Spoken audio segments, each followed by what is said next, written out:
नमस्कार। अस्तित्व की जब भी हम बात करते हैं तो उसमें शास्त्रीय संगीत हमारी विरासत। अब अपनी विरासत को सहेज कर रखना, उसे प्रमोट करना हम सबका साझा कर्तव्य है और इस कर्तव्य को पूरा करने के लिए हमें कोताही नहीं बरतनी चाहिए। लेकिन आजकल देखा जा रहा है कि नौजवान पीढ़ी विशेषकर वेस्टर्न कल्चर से अधिक प्रभावित है। उससे हमारी विरासत कहीं ना कहीं पीछे छूट रही है। लेकिन फिर भी कुछ व्यक्तिगत प्रयास ऐसे हो रहे हैं जिससे थोड़ी पॉजिटिव वेव्स आती हैं और ऐसे लगता है कि विरासत को बचाने के भरपूर प्रयास किए जा रहे हैं। अस्तित्व, भाषा, संस्कृति और विरासत के आज के अंक में आपकी मुलाकात करवाएंगे एक ऐसे ही शास्त्रीय गायिका से, डॉक्टर मुक्तेशी शर्मा। मुक्तेशी जी, आपका एक्सएचएस स्टूडेंट बहुत बहुत स्वागत है। बहुत बहुत शुक्रिया सर आपका। आपको गाने का शौक कब पड़ा? मैं सच बताऊं तो मुझे गाने का शौक़ मेरे पेरेंट्स को सुन के और उनसे सीख के हुआ। मेरे गुरु मेरे पिताजी ही हैं, पंडित आशुतोष मगोत्रा जी, और माताजी श्रीमती शुक्ला शर्मा जी, जो कि शुरू में मेरे साथ तबला वादन किया करती थी और 7 से 8 घंटे लगातार वो मुझे तबले पर ताल की ज्ञान के लिए मुझे दिया करती थी। तो जीन्स में फिर तो जी बिल्कुल, music is in my blood actually. और उससे भी पहले मेरा स्पोर्ट्स में ज़्यादा रुझान था क्योंकि मेरी फैमिली स्पोर्ट्स से भी जुड़ी हुई है। तो मेरे पिताजी ने जब अपने लिए संगीत शुरू किया तो उन्होंने मेरी बुआ जी जो हैं श्रीमती अद्वैता खजूरिया जी, उनको सिखाने के लिए संगीत शुरू किया था। तो इसी तरह से चलते चलते पिताजी की जब शादी हुई तो उनको भी पत्नी के तौर पे एक गायिका ही मिली साथ निभाने को। तो मेरा संगीत बहुत लेट शुरू हुआ है, बचपन से ही नहीं गाती आ रही हूँ मैं। जैसा कहते हैं कि 3 साल की उम्र से गाना शुरू किया, 5 साल की उम्र से गाना शुरू किया। मैंने 2005 में मेरी फॉर्मल ट्रेनिंग शुरू हुई थी शास्त्रीय संगीत की। गुनगुनाना भी इतना नहीं था, सुनती रहती थी, कानों में संगीत पढ़ता रहता था क्योंकि माताजी पीजी की क्लासेस लिया करते थे घर पे। तो बच्चों को जब वो सिखाते थे तो कुछ ना कुछ कानों में चलते फिरते, दौड़ते खेलते पढ़ता रहता था। जो कानों में पढ़ा वही जी जी जी बिल्कुल। जब उन्होंने सिखाना शुरू किया फॉर्मली तो अचानक से मतलब कहते जादू सा हुआ, वो एक इंटरेस्ट डेवलप होता गया मेरा संगीत के प्रति। तो जब इंटरेस्ट डेवलप होता गया तो मैंने उसको अपना एक साधना का ही माध्यम बना लिया, संगीत को साधना जी ही जी बिल्कुल बिल्कुल बिल्कुल, क्योंकि तपस्या है ये तो। जी बिल्कुल। तो आपने शुरुआत शास्त्रीय संगीत से ही हुई? हाँ जी, मेरी शास्त्रीय संगीत से ही शुरुआत हुई है, बट उसके अलावा भी मेरी कोशिश रहती है कि मैं अन्य गायन शैलियों को भी गाने की कोशिश करती रहूं। जी। तो आपने अपनी माता जी से और पिताजी से सीखा? जी बिल्कुल। उसके अलावा भी कोई गुरु रहे आप? मेरे जो दादा गुरु जी हैं, या मैं उनको गुरु भी कह सकती हूँ, पंडित BS बाली जी। अच्छा। मेरे पिताजी जो हैं वो पंडित BS बाली जी के शागिर्द हैं। तो मैं कहना चाहूँगा BS बाली एक बहुत बड़ा नाम है। जी बिल्कुल बिल्कुल, म्यूजिक की दुनिया जी बिल्कुल, क्योंकि वो खुद एक बहुत गुणी लोगों से तालीम हासिल किए हुए हैं। पंडित भीमसेन जोशी जी, पंडित दिलीप चंद्र वेदी जी, आगे वो उनसे सीखे, फिर मेरे पिताजी ने उनसे सीखा। अब मैं जब भी मौका मिलता है तो उनसे सीखती रहती हूँ, बीच में जाना होता रहता है मेरा। तो बाकी सब माता पिता की ही देन है, चलता है। घराने रहते हैं ना इसमें? हाँ जी, आप किस घराने से ताल्लुक़ रखती हैं? ये कहने को तो मैं बहुत छोटी हूँ, लेकिन फिर भी क्योंकि जो एक लीनिएज है, अगर हम जम्मू की बात करें तो ये पंडित BS बाली जी से चलता आ रहा है, क्योंकि वो खुद पंडित भीमसेन जोशी जी जो कि किराना घराना से हैं, और पंडित दिलीप चंद्र वेदी जी, अक्सर लोग उनका आगरा घराना मानते हैं, लेकिन वो 2 घरानों से उनकी सिखलाई हुई थी, आगरा घराना और जयपुर अतरौली घराना।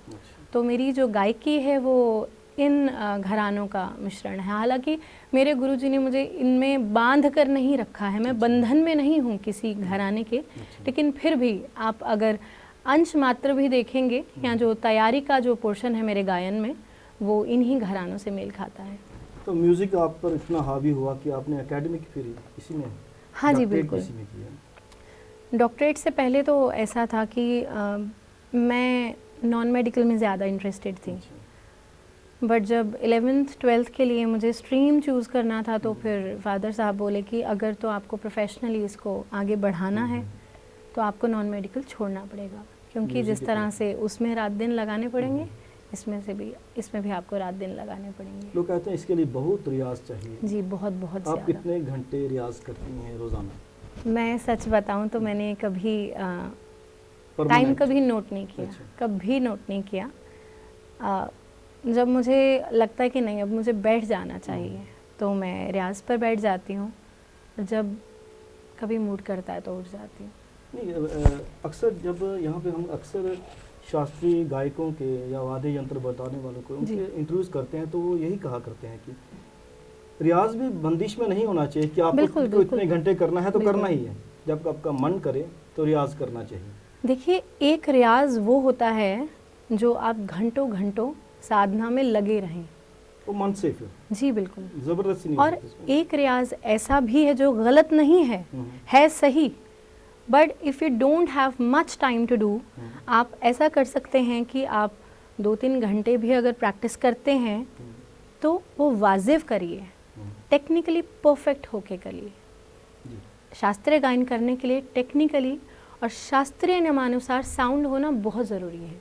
जी। अगर तो आपने शास्त्रीय गायन करना है तो उसके लिए अगर आपके पास ज़्यादा टाइम नहीं है तो 2-3 घंटे ही अगर आप लगा सकते हैं तो वो भी आप बहुत सही तरीके से सोच समझ कर रियाज करें। इसके लिए भी कोई वक्त निश्चित रहता है, सुबह शाम सुबह कभी भी?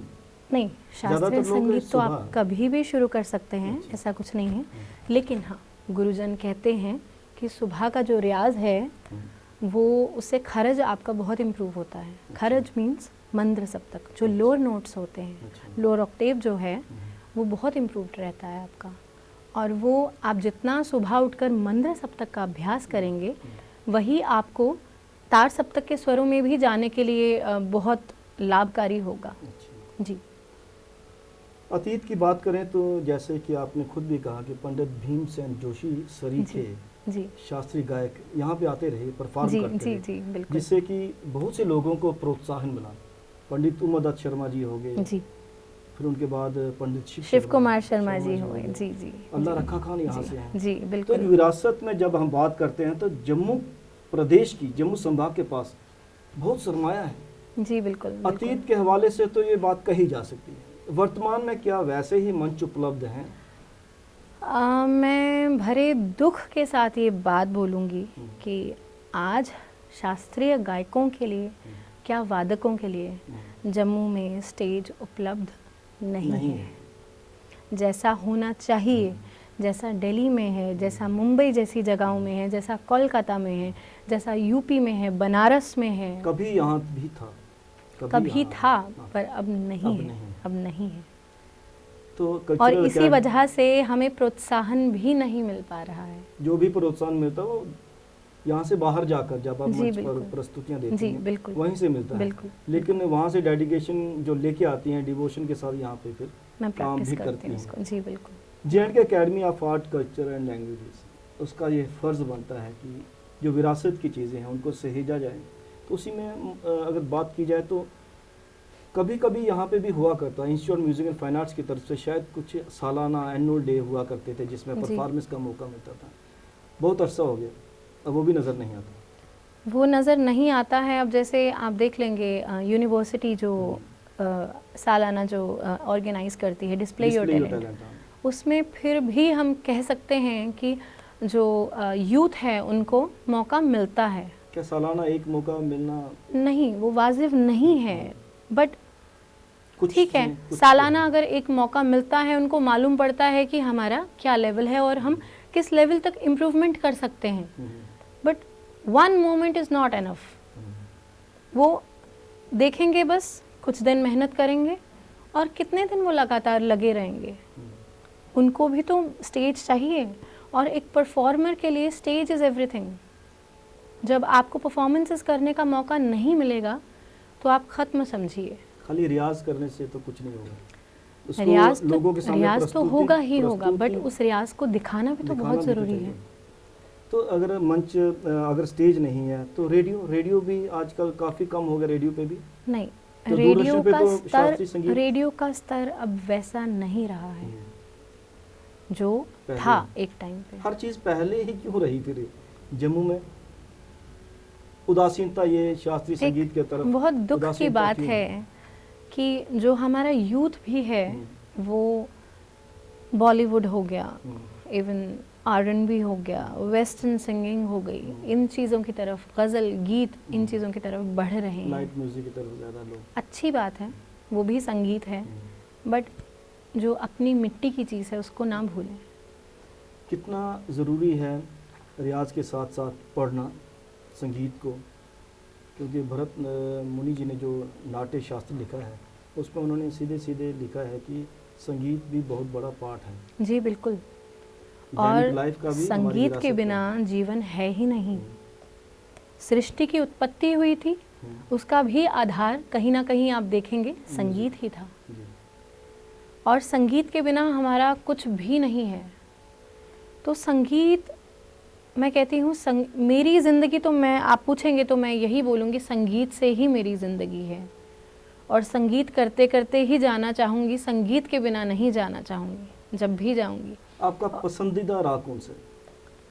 मेरा कोई स्पेसिफिक राग पसंदीदा नहीं है, बट पंडित शिव कुमार शर्मा जी जब जम्मू में आए थे, ये एक वाक्य आपको सुनाती हूँ, तब उन्होंने मेरा राग मधुवंती सुना था। अच्छा। तो उन्होंने मुझे मधुवंती नाम से ही बुलाना शुरू कर दिया था। अच्छा। और कुछ लोग मारू बिहाग सुन के पहचानते हैं मुझे, कुछ लोग आहिर भैरव सुन के पहचानते हैं।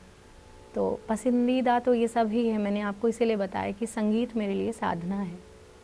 तो आज हमारे दर्शकों को आप कौन सा राग थोड़ा सा ऐसे? जी, मैं आपको अभी इस टाइम जो मूड के अकॉर्डिंगली आहिर भैरव का कुछ हाँ, छोटा सा पार्ट सुनाती हूँ। जी।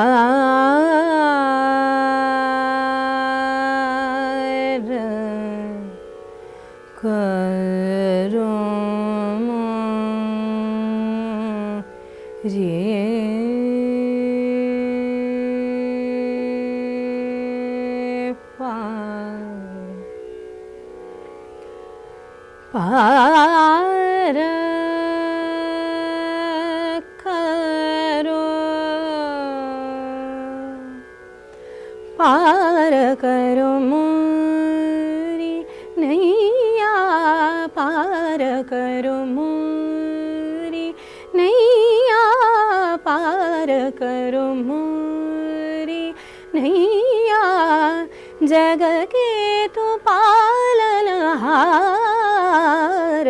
पार करो मोरी, पार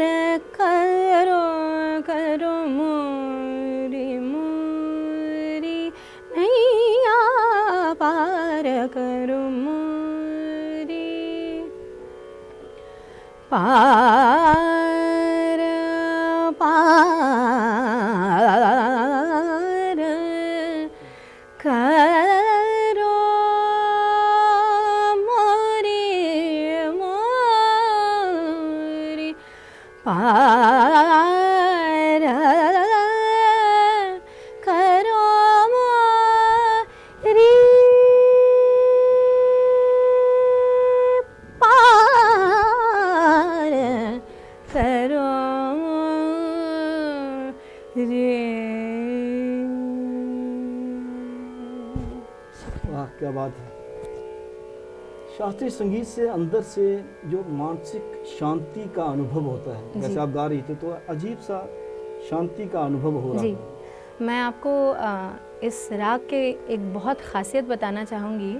राग आहिर भैरव जो है वो डिप्रेशन को ठीक करता है। अच्छा। जी, इसीलिए स्पेशली जो भैरव अंक के और भैरव थाट के जो राग हैं वो हमें एक सुकूनियत, एक शांति देने में बहुत लाभदायक होते हैं। म्यूजिक थेरेपी की जो बात की जाती जी। है तो उसमें मुझे लगता है कि शास्त्रीय संगीत उसमें बहुत बड़ा रोल निभा सकता है। मैं समझती हूँ कि संगीत में स्पेसिफिकली शास्त्रीय गायन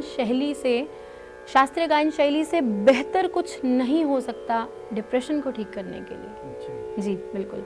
जो लोग इंजेक्शंस लगवाते हैं या जो डिप्रेशन के लिए जो पिल्स खाते हैं, आजकल जो नशा बहुत फैला हुआ है जम्मू में जैसे देखा जाए, तो उससे बेहतर है कि आप लोग संगीत को अपनाना शुरू करें। ये भी तो अपने आप में एक नशा है। जी बिल्कुल। बट ये नशा जो है ये एक पॉजिटिविटी देने वाला और पॉजिटिविटी फैलाने वाला नशा है। तो आपसे कोई प्रोत्साहित होता है और प्रोत्साहित होके कोई संगीत चुन लेता है, और संगीत में भी शास्त्रीय गायन शैली जो कि करना आसान नहीं है उसको चुन लेता है, तो इससे बेहतर कुछ नहीं हो सकता आपके लिए। लेकिन जब आप शास्त्रीय संगीत सीख जाते हैं जी, तो दूसरा जो सुगम संगीत, लाइट म्यूजिक, भजन वगैरह गाने में बहुत आसानी मिलती है, क्योंकि बेस तो वही है शास्त्रीय संगीत। जी बिल्कुल। शास्त्रीय संगीत बहुत कठिन है। हमारे जो गुरु लोग, दादा गुरु लोग ये बोलते हैं कि एक दिन नहीं किया तो आप 48 डेज पीछे चले जाते हैं।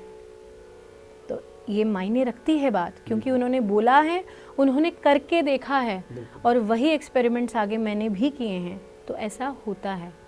और इसीलिए कहते हैं कि शास्त्रीय गायन, ऐसे तो संगीत का रोज़ ही रियाज करना बहुत ज़रूरी है, बट स्पेसिफिकली शास्त्रीय गायन का या वादन का रियाज रोज़ करना बहुत ज़रूरी है। मैं तो कहूँगा कि शास्त्रीय गायक या गायिकाओं के लिए रियाज करना बड़ा ज़रूरी है जी। लेकिन श्रोताओं को शास्त्रीय संगीत सुनना भी बहुत ज़रूरी है, क्योंकि उससे भी जो अंदर से पॉजिटिव एनर्जी आती है वो दिन भर की थकान आपकी दूर करता है, या नए दिन की जो शुरुआत होती है उसमें आपके बहुत मददगार साबित होते हैं। बट मैं समझती हूँ ये जो संगीत को प्रोत्साहन देने वाले जो ऑर्गेनाइजेशंस और जो ऑर्गेनाइजर्स हैं उन पे बहुत निर्भर करता है। वो हमें स्टेज पे गाने का मौका देंगे, हमारी रिकॉर्डिंग्स होंगी, हम प्रचार कर पाएंगे शास्त्रीय गायन का, तो सुनने वाले भी आएंगे। हम कुछ कर ही नहीं पाएंगे तो सुनने वाले भी क्या सुनेंगे। इस वर्ष मुझे लगता है कि पंचवक्सर रोड मंदिर पे जो शिव मंदिर है वहाँ पे काफी इस दिशा में प्रयास किए गए। हाँ जी जी जी जी जी जी मैंने गाया था, और बड़े बड़े गायकों ने जी जी जी रिटायर्ड सेशन जज जो हैं श्री सुरेश शर्मा जी, उन्होंने एक बहुत बड़ा इनिशिएटिव लिया है। सही बात। श्री दीपक कुमार जी और मेरे पिताजी भी काफ़ी हद तक इस इनिशिएटिव में इन्वॉल्व हैं। जी जी। तो इन सब का, बड़े लोगों का बहुत इनिशिएटिव है कि ये दोबारा से जो ख़त्म हुई जो कला है, जो शैली है शास्त्रीय गायन की, उसको ये बढ़ावा देना चाहते हैं और इन्होंने देना शुरू किया है। जैसे आप देखेंगे जब भगवान शिव के महीना जो चल रहा था, जी जी सावन माह जो चल रहा था, उसमें इन्होंने सावन महोत्सव करवाया था। तो इन्होंने लगातार वो 8 सोमवार जो आए थे उनमें इन्होंने भजन संध्या का आयोजन किया हुआ था। भजन संध्या भी थी और डांसेस का भी था और वादन का भी था, जहाँ तक मुझे मालूम है। और इस बार भी अभी जो कुछ दिन पहले जो प्रोग्राम्स हुए हैं, 3 दिन का एक फेस्टिवल हुआ था, उस पे भी जो प्रस्तुतियाँ हुई हैं वो शास्त्रीय अंग पर ही आधारित थी। अगर आप कहें कि लाइट है तो लाइट भी शास्त्रीय अंग का ही, मतलब बेस वही होगा। ये जैसे जागरण हो गया या और चीज़ें, ये भी शैलियाँ बहुत अच्छी हैं, लेकिन उनका मोटिव यही है कि ये जितना हो सके शास्त्रीय गायन को प्रमोट कर पाएँ, चाहे वो लाइट के ज़रिए हो, चाहे वो और शैलियों के ज़रिए हो। लोगों का भी काफ़ी अच्छा रुझान रहा उसमें। हाँ जी, बहुत अच्छा। और लोग आए, उन्होंने सुना और उन्होंने बहुत अच्छा महसूस किया। और बड़ी बात कि ऑडियंस को बिठा कर रखना बहुत मुश्किल होता है, जैसे कहते हैं। तो ऑडियंस इस बार बैठे रहे सुनने के लिए। सुन ले जी शास्त्रीय राग को, जी, फिर उठने का मन भी नहीं करता। जी बिल्कुल। ये गाने वाले पर और बजाने वाले पर भी बहुत निर्भर करता है। ये तो टीम कॉम्बिनेशन का ही परिणाम निकलता है। बिल्कुल। मैं एक बात आपसे पूछना चाहूँगा कि जैसे आजकल हम लोग कहते हैं कि म्यूजिक, शास्त्रीय संगीत में बेशक लोगों का रुझान नहीं है, लेकिन संगीत की तरफ सभी का रुझान है। हर कोई यहाँ पे आजकल रील बना रहा है, छोटे छोटे मुखड़े गा रहा है, और स्टूडियो में जो ट्रैक सिस्टम पे रिकॉर्डिंग होती है कि आपने 20 बार एक लाइन गाई, उसमें से जो बेस्ट होगी अरेंजर वो उठाएगा और आपको रातों रात सिंगर बना दिया जाएगा। कहाँ तक इनका भविष्य नज़र आता है आपको, क्योंकि एक दो गाने के बाद फिर तो नज़र नहीं आते? पर्सनली मैं इसके हक में बिल्कुल नहीं हूँ। प्रॉपर ट्रेनिंग होना ज़रूरी है? जी, प्रॉपर ट्रेनिंग होना बहुत ज़रूरी है। आप अगर जागरण भी करते हैं, जो लोग करते हैं वो इस बात का बुरा ना माने, क्योंकि ये एक मेरा पर्सनल व्यू है। पर्सनल व्यू पॉइंट है, बिल्कुल। जो लोग जागरण भी करते हैं, आपने देखा होगा उसमें साउंड सेटिंग कैसा रहता है, बहुत लाउड होता है। वही ना, और साउंड को ऊपर तो आवाज़ दब जाती है। आप देखेंगे एक ट्रेंड बन चुका है कि लाउड वॉल्यूम रखेंगे, और जो गायन करने वाले भी होते हैं वहाँ पे, वो एकदम ऐसे खुले गले से गाना पसंद करते हैं वहाँ पे। तो वो खुला गला जैसा वो गाते हैं, मुझे नहीं लगता वो सही टेक्निक है। गाने वाले गाते हैं, बट उसके लिए बोलते हैं लंबी रेस का घोड़ा होना बहुत मुश्किल हो जाता है।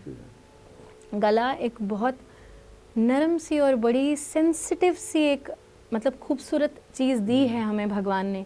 तो मुझे लगता है हम इसको जितनी प्योरिटी और जितनी सेंसिटिविटी के साथ मतलब हम संभाल के रखेंगे ना, हम इसको टैकल करेंगे, उतनी ही हम लंबा जा सकते हैं गाने में। मैंने कहीं पढ़ा था कि लता मंगेशकर जी ने जिंदगी में कभी आइसक्रीम नहीं खाई।